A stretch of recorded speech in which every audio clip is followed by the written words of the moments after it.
We out in nature. It's Dame. Subscribe to Dame's World. Your boy's back again. Appreciate my subscribers. Appreciate you for watching this video. Vibe high. Be you. Do you wherever you are. You feel me? Today, we finna get back to the real talks. I've been absent from the real talks for a minute, but we back. Chinchilla ice on with the fitted. It's a Banks reference. Don't worry about that. You feel me? But today's topic is something we all can relate to because we've all been involved in one. We all have engaged in one of these. And what is one of these I'm talking about? I'm talking about an argument. The art of argumentation. What an argument means to me. What an argument means to you. What an argument means to society.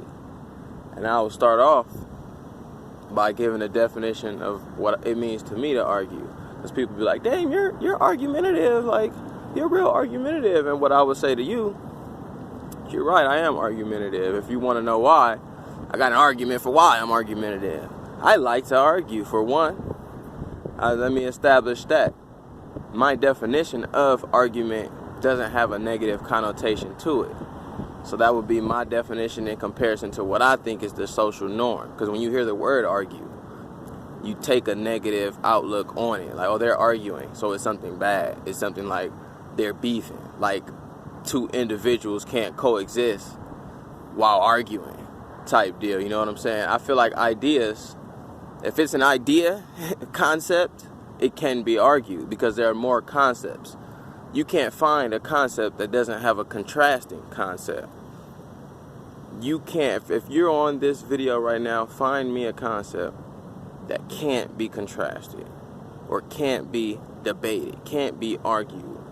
So I start off to say a lot of our argumentation today is I'm right and you're wrong. I'm trying to prove why I'm right and you're wrong. Now I understand debate, argumentation, you provide premises to create a valid argument. I understand that.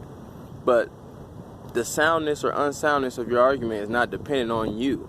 So when you're trying to win your own argument as far as telling somebody they're wrong and you're right, you're really just trying to comfort your own cognitive dissonance, trying to protect your beliefs so much to where you have to convince yourself you right and they're wrong in order for your image or your ideals to still exist in your own head.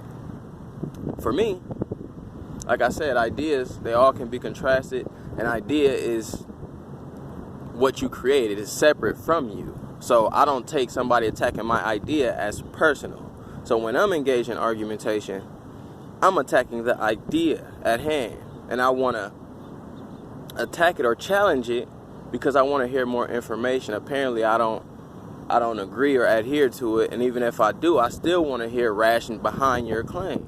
If you have an opinion, I would suggest, it's just my bias, I would suggest you have ration to support your opinion.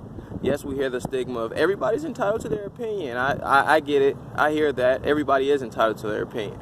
But if you don't know where your shit came from, damn. It's like at some point you have to question the opinions you have to get to develop more self-awareness of your ideas that you've obtained. Like, damn, where did I even get this train of thought from?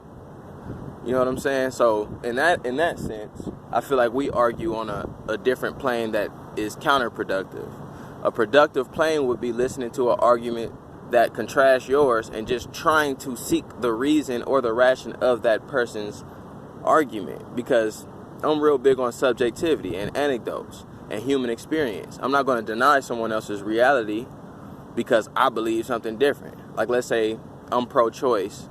By definition, I believe a woman should do what the fuck they want with their body, and if they are willing to have a kid at that moment, they'll choose to do it. If they're not, if they don't feel they're sufficient enough in whatever way, I feel they have the choice again to not do it.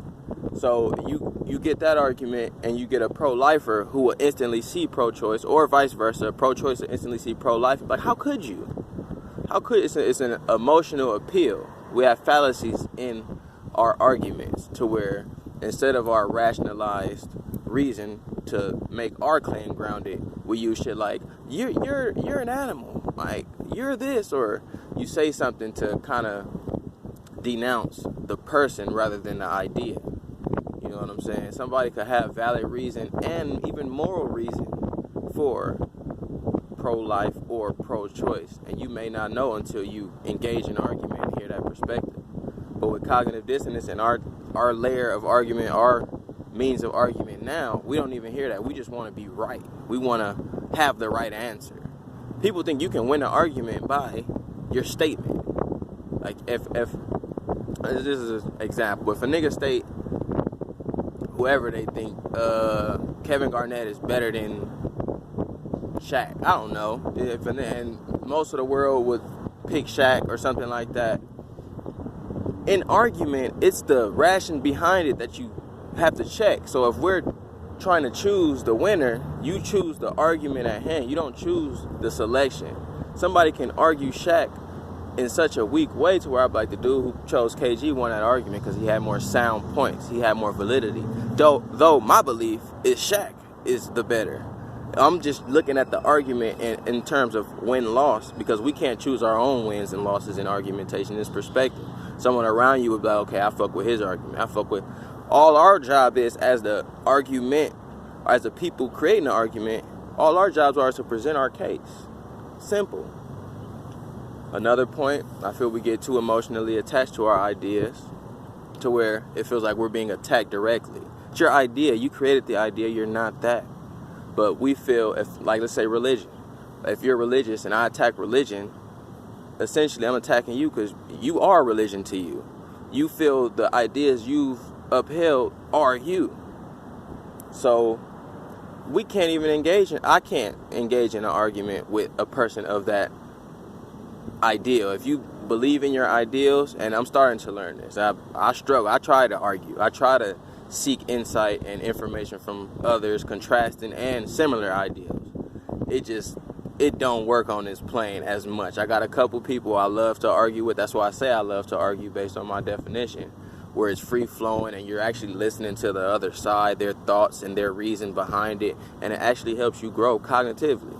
You develop more thoughts. It creates more creation in this fucking esoteric mind of ours.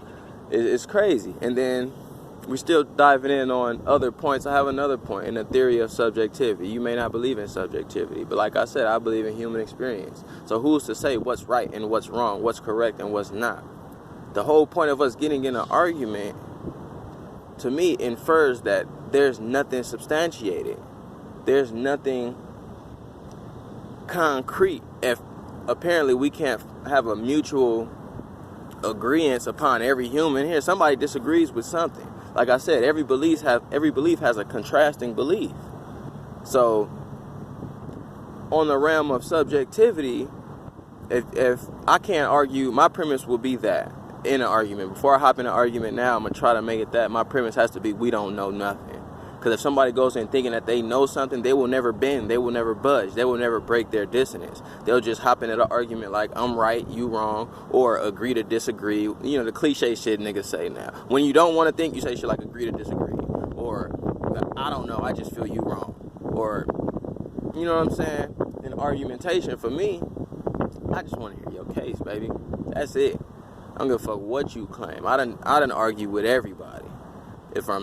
From the perceived racist, from the perceived white supremacist, to the perceived sexist, to the perceived male supremacist, to the perceived black active. I don't argue down everything just to challenge their way of thinking and to see if it's something they came up with on their own. Because then you get a lot of opinions. Another point, you get a lot of opinions that everyone has. It's like you succumb to the objective plane. You took your own subjectivity, your own human experience, something of value, something I want to see.